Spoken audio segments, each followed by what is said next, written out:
Assalamualaikum warahmatullahi wabarakatuh. Kami dari kelompok 5 akan mempresentasikan mengenai identifikasi segmen dan target pasar serta membangun merek yang kuat. Kelompok 5 terdiri dari Alia, Farah, Chandra Haryadi, dan Kisti Tresya.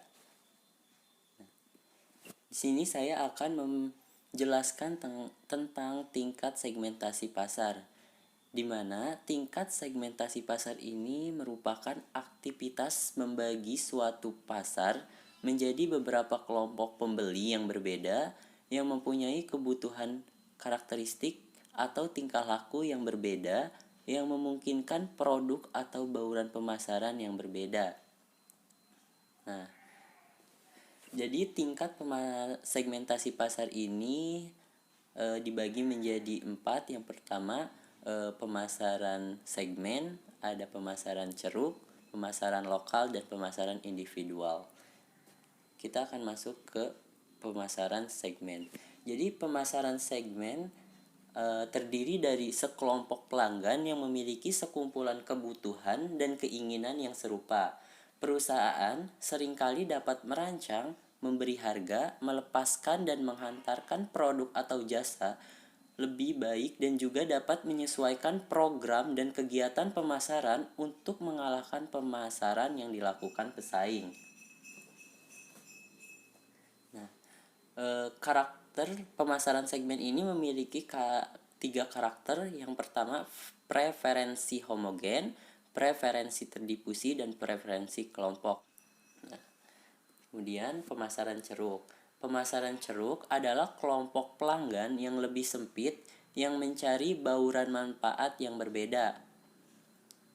Apa sih yang menarik dari pemasaran ceruk? Nah, pemasaran ceruk ini di sini pelanggan mempunyai kebutuhan yang berbeda. Mereka bersedia membayar lebih kepada perusahaan yang bisa memuaskan kebutuhan mereka. Nah, terus contohnya yaitu tempat kursus Inggris yang menawarkan guru dari negara asal.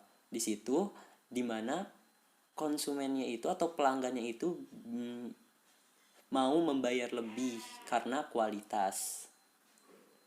Terus pemasaran lokal. Pemasaran lokal yaitu pemasaran sasaran yang memunculkan program pemasaran yang disesuaikan khusus untuk kebutuhan dan keinginan kelompok pelanggan lokal di bidang perdagangan, lingkungan sekitar, bahkan toko perorangan. Contohnya, Nike pada awalnya dia menjadi pemasarannya itu menggunakan pemasaran lokal, yang mana dia menjadi sponsor sepatu di sekolah-sekolah kayak gitu. Nah, orang yang menyukai pemasaran lokal ini melihat bahwa iklan nasional itu sesuatu yang percuma karena di situ tuh tidak dekat dengan konsumen atau pelanggan. Terus kita masuk ke pemasaran individual. Jadi pemasaran individual atau sering disebut customization menggabungkan penyesuaian massal yang digerakkan secara operasional dengan pemasaran yang disesuaikan dalam cara yang memberdayakan konsumen untuk merancang penawaran produk dan jasa pilihan mereka. Jadi customization itu contohnya seperti kita mengcustom baju. Jadi si pelanggan itu ikut andil untuk barang yang dia inginkan gitu, untuk barang atau jasa yang dia inginkan, seperti dekorasi rumah kayak gitu. Nah, untuk penyesuaian atau customization tentu tidak berlaku umum untuk semua perusahaan, seperti pada perusahaan mobil gitu. Kita masuk ke dasar segmentasi pasar konsumen. Segmentasi adalah proses membagi pasar ke dalam segmen-segmen pelanggan potensial dengan keamanan karakteristik yang menunjukkan adanya kesamaan perilaku pembeli. Nah, apapun skema tentang segmentasi, kuncinya yaitu menyesuaikan program pemasaran untuk mengenali perbedaan pelanggan. Nah, ada beberapa variabel dalam segmentasi pasar. Yang pertama segmentasi geografis, segmentasi demografis, segmentasi psikologis, dan segmentasi tingkah laku. Nah, kita masuk ke segmentasi geografis. Jadi segmentasi geografis memerlukan pembagian pasar menjadi berbagai unit geografis seperti negara, negara bagian, wilayah, kabupaten, kota, atau lingkungan sekitar. Perusahaan dapat beroperasi di satu atau beberapa daerah atau beroperasi di seluruh daerah sambil tetap memberikan perhatian pada variasi lokal. Nah, contohnya itu hotel Hilton Hotel. Dia tuh menyesuaikan kamar menurut lokasi. Kamar dan lobinya itu disesuaikan menurut lokasi. Jadi hotel di wilayah timur lebih berkilau dan berkosmopolitan, sedangkan yang di wilayah barat itu nuansanya tuh lebih ke pedesaan. Di situ kan ada perbedaan dari segmentasi geografis itu sendiri.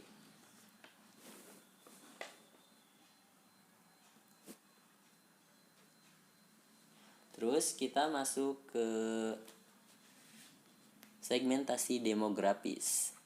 Jadi segmentasi demografis membagi pasar menjadi kelompok-kelompok berdasarkan variabel seperti usia, ukuran keluarga, siklus hidup keluarga, jenis kelamin, penghasilan, pekerjaan, pendidikan, agama, ras, generasi, kebangsaan, dan kelas sosial. Jadi variabel segmentasi demografis yaitu usia dan tahap hidup, yang mana contohnya yaitu merek pasta gigi Colgate yang menawarkan produk anak-anak, orang dewasa, dan usia. Nah, di situ kan ada perbedaan demografis atau perbedaan pada variabel usia. Yang kedua itu tahap kehidupan. Jadi pemasar dapat membantu masyarakat mengatasi masalah utamanya dalam tahap kehidupan. Sekarang pengantin baru. Kalau misalkan dia baru menikah, maka di situ dia harus banyak belanja, baik itu kebutuhan untuk hidup, belanja untuk barang-barang untuk pengantin baru gitu. Terus jenis kelamin. Nah, jenis kelamin juga membedakan berbelanja gitu. Seperti cowok dan cewek itu berbeda. Kalau misalkan cowok dia lebih harus ada dorongan untuk belanja. Kalau misalkan cewek dia dengan sendirinya belanja, bisa berbelanja gitu. Nah, terus pendapatan tidak selalu memprediksikan pelanggan yang terbaik. Banyak pemasar yang mengincar kelompok berpendapatan yang rendah. Terus kalau generasi itu terkait dengan tren seperti musik dan film. Kalau misalkan kelas sosial, dia lebih ke gaya hidup seperti hedonisme kayak gitu. Lanjut ke segmentasi psikografis. Nah, jadi pada segmentasi psikografis ini, pembeli dibagi menjadi berbagai kelompok berdasarkan kepribadiannya. Misalkan di sini ada kerangka kerja false, di mana dimensi utamanya yaitu motivasi konsumen dan sumber daya konsumen. Terus konsumen terinspirasi dari 3 motivasi. Yang pertama yaitu idealisme, yang kedua ada pencapaian dan ekspresi diri. Nah, untuk idealisme jadi konsumen itu dituntun oleh pengetahuan dan prinsip. Kalau untuk pencapaian dituntun oleh konsumen yang mencari produk dan dia merekomendasikan kepada orang yang terdekatnya. Kalau misalkan self expression atau ekspresi diri, dia tuh menginginkan kegiatan sosial atau fisik kayak gitu. Nah, kita masuk ke segmentasi perilaku. Jadi pada segmentasi perilaku dibagi menjadi dua. Yang pertama ada peran keputusan dan variabel perilaku. Di mana peran keputusan, pemasar dapat mudah mengidentifikasi pembeli untuk banyak produk. Nah, pemasar harus cermat dalam mengambil keputusan penentuan sasaran mereka karena peran pembelian berubah. Nah, misalkan contoh, cowok lebih memilih alat cukur, kalau misalkan cewek dia lebih memilih stocking atau alat make up, kayak gitu kan ada perbedaan peran pembelian. Terus variabel perilaku. Untuk variabel perilaku ini merupakan titik awal terbaik untuk membangun segmen pasar. Terus kejadian. Nah, dari kejadian kita dapat membedakan pembeli menurut kejadian itu sendiri.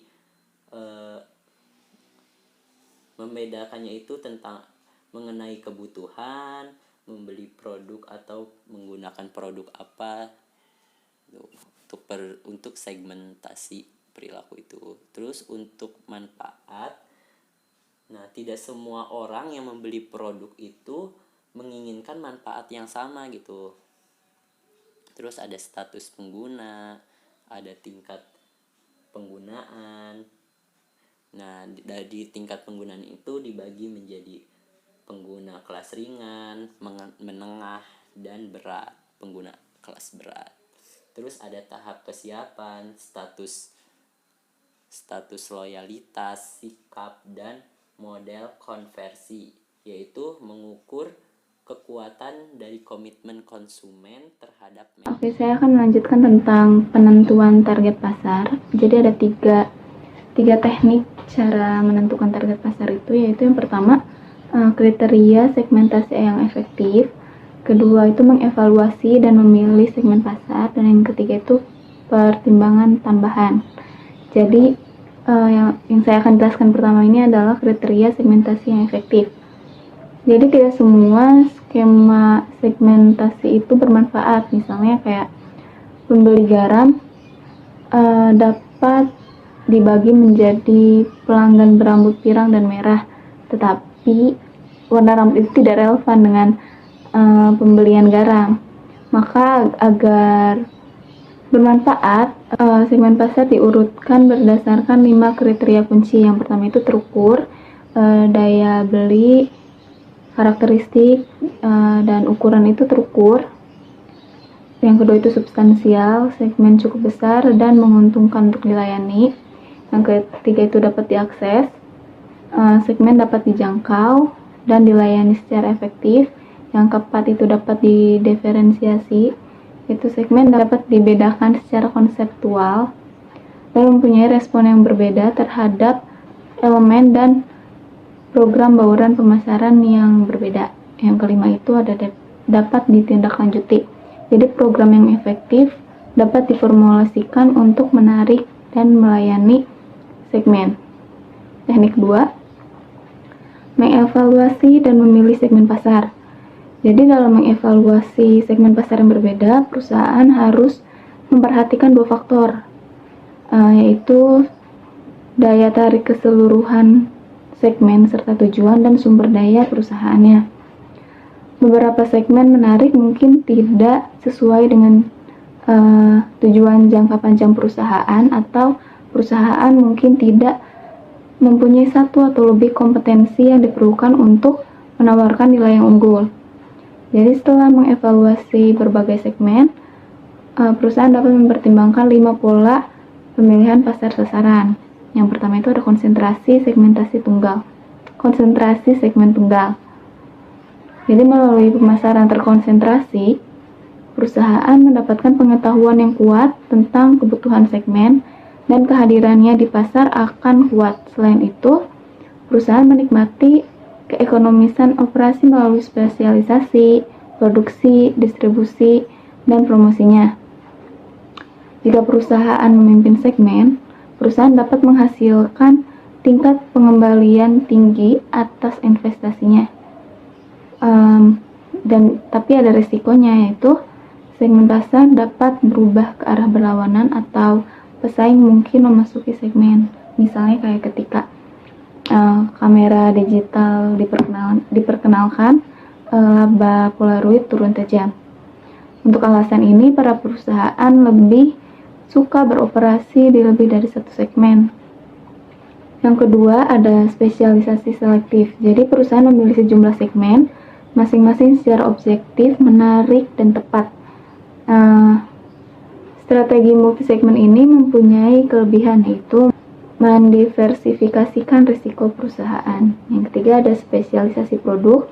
Jadi, perusahaan membuat produk tertentu untuk kemudian dijual ke beberapa segmen pasar. Misalnya, pembuat mikroskop menjual produknya ke universitas, pemerintah, dan laboratorium komersial. Nah, perusahaan ini membuat mikroskop yang berbeda untuk kelompok pelanggan yang berbeda dan membangun reputasi kuat dalam wilayah produk ini. Resiko buruknya spesialisasi produk ini adalah bahwa produk dapat digantikan oleh teknologi yang seluruhnya baru. Selanjutnya, yang keempat, ada spesialisasi pasar. Perusahaan berkonsentrasi untuk melayani berbagai kebutuhan dari satu kelompok pelanggan tertentu.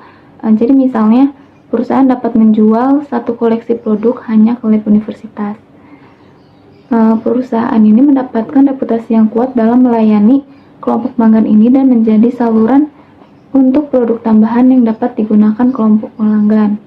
Resiko buruknya adalah bahwa kelompok pelanggan bisa mengalami pemotongan anggaran atau penyusutan ukuran. Yang kelima, yang terakhir, ada cakupan pasar penuh. Jadi perusahaan ini berusaha melayani semua kelompok pelanggan dengan semua produk yang mungkin mereka perlukan.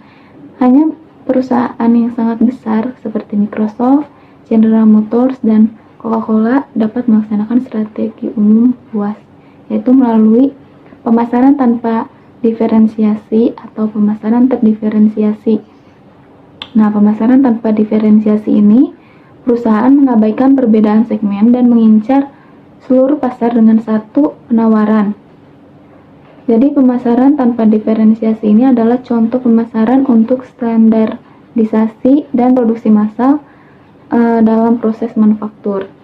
Terus ada pemasaran terdiferensiasi, yaitu perusahaan beroperasi di beberapa segmen pasar dan merancang produk yang berbeda untuk setiap segmen. Contohnya perusahaan kosmetik, misalnya ada Estee Lauder, dia itu menarik konsumen yang lebih tua.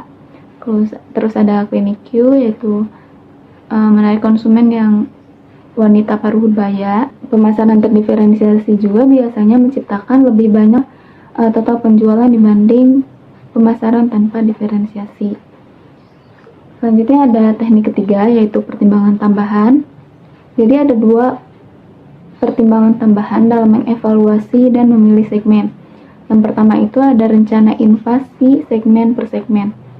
Jadi perusahaan ini sebaiknya memasuki satu segmen pada satu waktu, dan pesaing tidak boleh mengetahui segmen apa yang akan dimasuki oleh perusahaan di kemudian hari. Rencana invasi perusahaan dapat terbentur ketika menghadapi pasar yang tertutup. Oleh karena itu, penyerang harus menemukan cara untuk masuk yang biasanya memerlukan pendekatan mega pemasaran. Nah, mega pemasaran atau mega marketing ini adalah koordinasi strategis dari keahlian ekonomi, psikologis, politik, dan hubungan masyarakat untuk mendapatkan kerjasama sejumlah pihak untuk memasuki atau beroperasi di pasar tertentu. Yang kedua itu ada pilihan etika target pasar.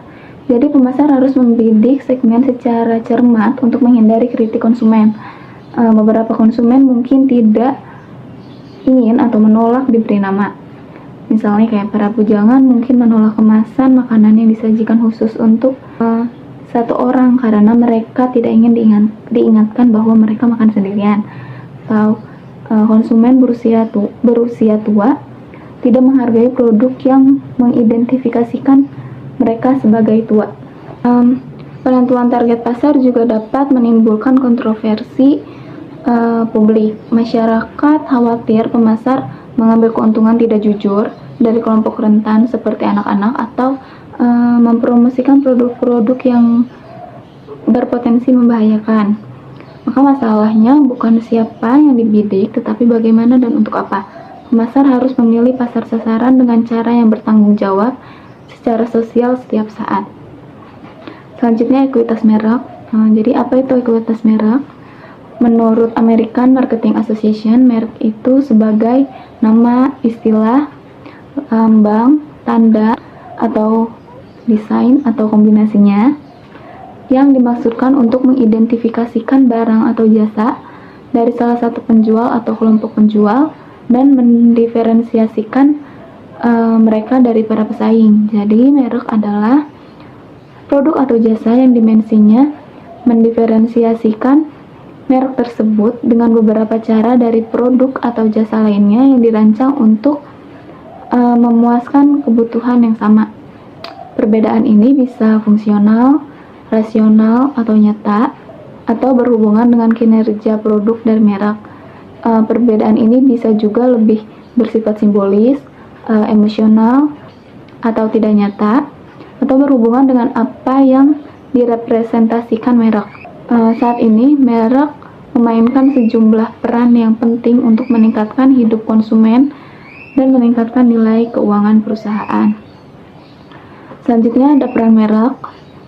Yang pertama itu mengidentifikasi sumber atau pembuat produk dan memungkinkan konsumen untuk menuntut tanggung jawab atas kinerja kepada pabrikan atau distributor tertentu. Yang kedua itu menyederhanakan penanganan atau penelusuran produk. Yang ketiga membantu mengatur catatan persediaan dan catatan akuntansi. Yang keempat itu menawarkan perlindungan hukum kepada perusahaan untuk fitur-fitur atau aspek unik produk. Yang kelima, menandakan tingkat kualitas tertentu sehingga pembeli yang puas dapat dengan mudah memilih produk kembali. Yang keenam itu, penetapan merek dapat menjadi alat yang berguna untuk mengamankan keunggulan kompetitif. Selanjutnya ada ruang lingkup penetapan merek. Meskipun perusahaan memberikan momentum untuk penciptaan merek melalui program pemasaran dan kegiatan lainnya, ujung-ujungnya merek berdiam di dalam pikiran konsumen. Jadi merek adalah entitas perseptual yang berakar dalam realitas, tetapi mencerminkan persepsi dan kebiasaan konsumen. Penetapan merek atau branding adalah memberikan kekuatan merek kepada produk dan jasa, dan juga tentang menciptakan perbedaan antar produk. Pemasar harus mengajarkan tentang siapa produk itu kepada konsumen dengan memberikan namanya dan elemen merek lain untuk mengidentifikasikan produk. Begitu pula dengan apa yang dilakukan produk dan mengapa konsumen harus memperhatikan. Agar strategi penetapan merek ini berhasil dan nilai merek dapat tercipta, konsumen harus diyakinkan bahwa ada perbedaan yang berarti di antara merek dalam kategori produk dan jasa. Perbedaan merek sering berhubungan dengan atribut atau manfaat produk itu sendiri. Selanjutnya ada mendefinisikan ekuitas merek. Jadi ekuitas merek itu adalah nilai tambah yang diberikan kepada produk atau jasa. Ekuitas merek dapat tercermin dalam cara konsumen berpikir, merasa, dan bertindak dalam hubungannya dengan merek, dan juga harga, pangsa pasar, dan profitabilitas yang diberikan merek bagi perusahaan. Merek terletak pada apa yang dilihat, dibaca, didengar, dipelajari, dipikirkan, dan dirasakan pelanggan tentang merek sepanjang waktu. Selanjutnya ada ekuitas merek berbasis pelanggan. Jadi ekuitas merek berbasis pelanggan ini adalah pengaruh diferensial yang dimiliki pengetahuan merek atas respon konsumen terhadap merek tersebut. Merek yang lebih kuat menghasilkan pendapatan yang lebih besar. Jadi tantangan bagi pemasar dalam membangun merek yang kuat adalah memastikan bahwa pelanggan memiliki jenis pengalaman yang tepat dengan produk, jasa, dan program pemasaran mereka untuk menciptakan pengetahuan merek yang diinginkan. Selanjutnya ada ekuitas merek sebagai jembatan. Jadi konsumen yang akan memutuskan berdasarkan apa yang mereka bicarakan dan rasakan tentang merek, kemana dan bagaimana mereka pikir merek itu seharusnya dipersepsikan dan berkenan atau tidak akan segala bentuk tindakan atau program pemasaran. Selanjutnya ada janji merek. Janji merek adalah visi pemasar tentang seperti apa merek seharusnya dan apa yang harus dilakukan merek untuk konsumen. Pada akhirnya, nilai dan prospek masa depan merek sebenarnya terletak pada konsumen, pengetahuan mereka tentang merek, kemungkinan respon mereka terhadap kegiatan pemasaran sebagai hasil dari pengetahuan ini. Memahami pengetahuan merek konsumen atau semua hal yang berhubungan dengan merek yang bersangkutan dalam pikiran konsumen sangat penting karena merupakan dasar ekuitas merek. Selanjutnya ada model ekuitas merek.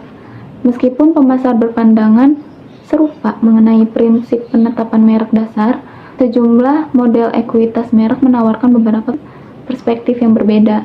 Ada 4 dari model-model yang sudah banyak diterima. Yang pertama itu penilai aset merek. Menurut model ini, ekuitas merek yang disebut penilai aset merek, ada 5 komponen kunci dari ekuitas merek, yaitu pertama diferensiasi, maksudnya mengukur tingkat sejauh di mana merek dianggap berbeda dari merek lain.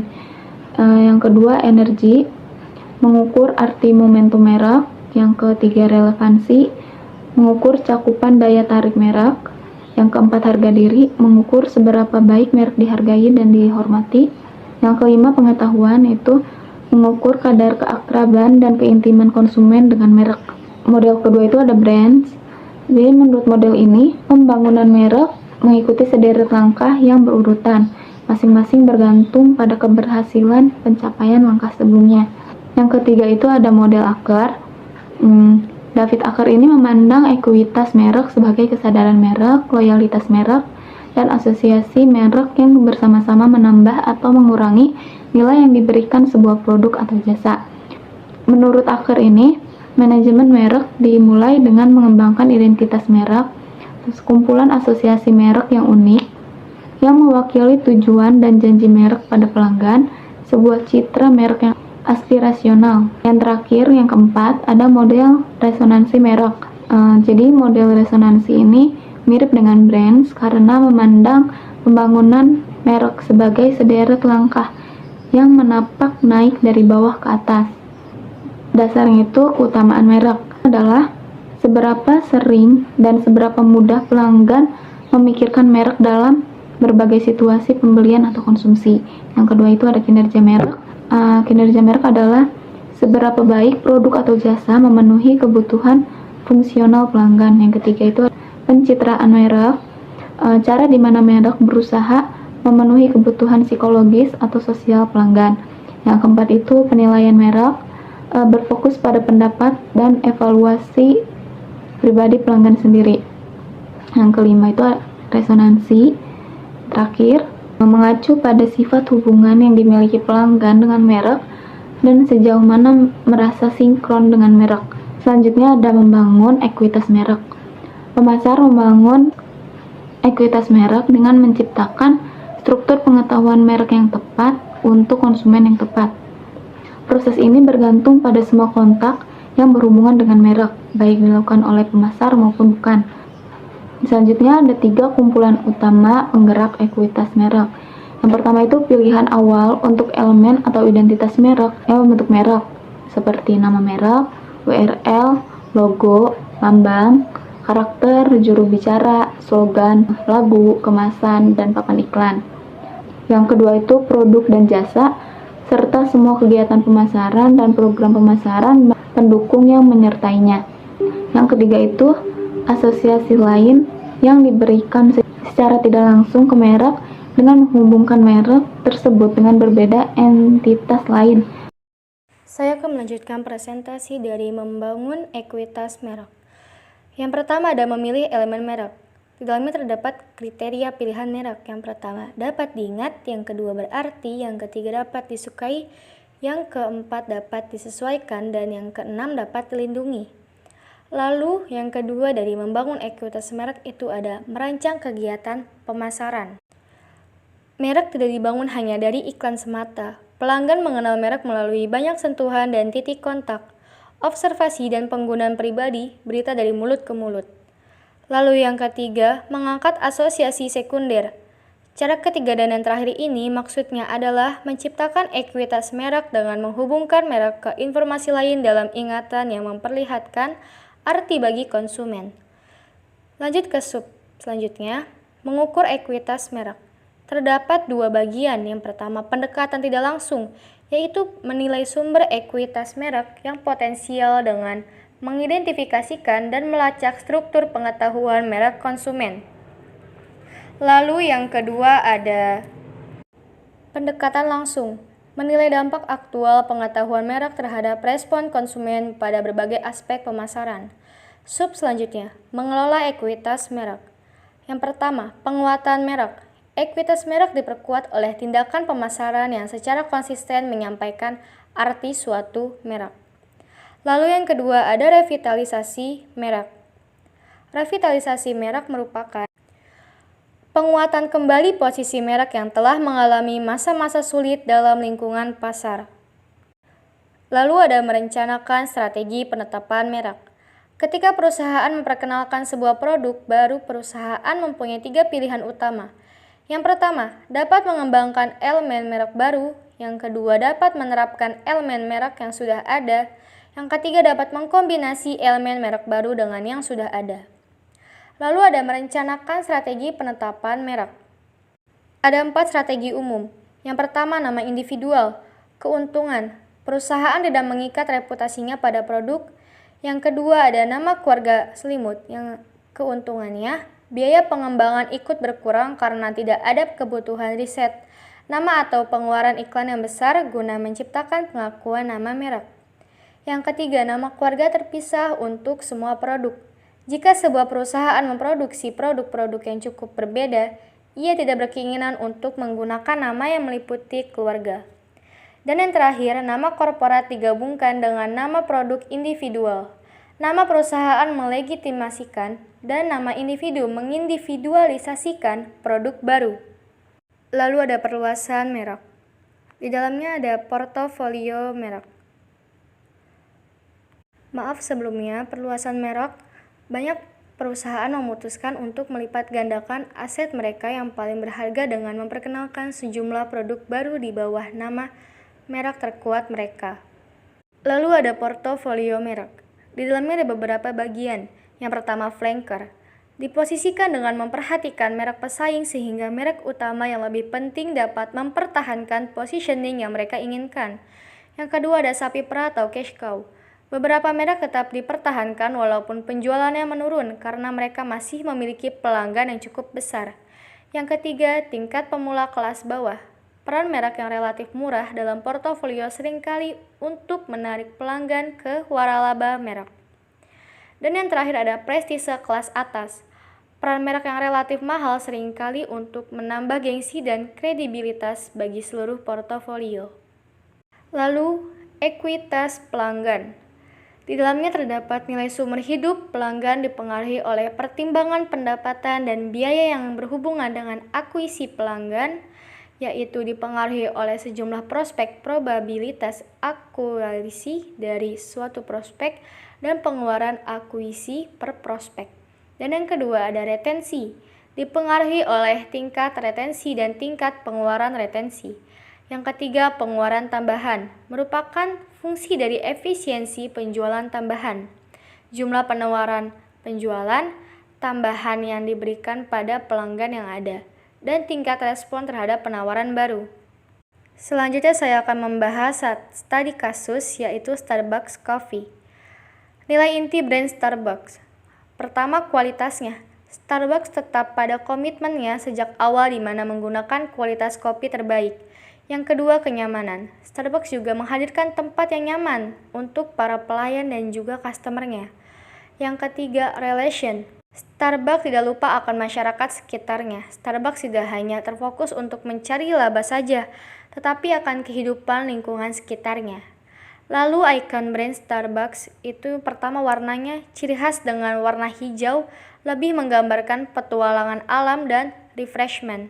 Selain itu ada warna coklat yang melambangkan warna kopi itu sendiri. Yang kedua ada logonya. Logonya ini berasal dari gambar putri duyung atau siren yang artinya pemikat. yang memiliki ekor kembar yang diambil dari novel Moby Dick, mitologi Yunani, yang berarti bijaksana. Logo ini didesain oleh Terry Highlett, di mana siren sebagai ikon utama. Lalu yang ketiga, rasa dan aroma. Rasa dan aroma yang ditawarkan tentunya mempunyai ciri khas kopi yang berbau harum. Nah, yang terakhir, kesimpulan. Pemasaran sasaran meliputi 3 aktivitas: segmentasi pasar, penentuan target pasar, dan positioning pasar. Kita dapat membidik pasar pada 4 tingkatan. Yang pertama, segmen, ceruk, wilayah lokal, dan individual. Ekuitas merek brand equity adalah nilai tambah yang diberikan pada produk dan jasa. Ekuitas merek dapat tercermin dalam cara konsumen berpikir, merasa, dan bertindak dalam hubungannya dengan merek dan juga harga.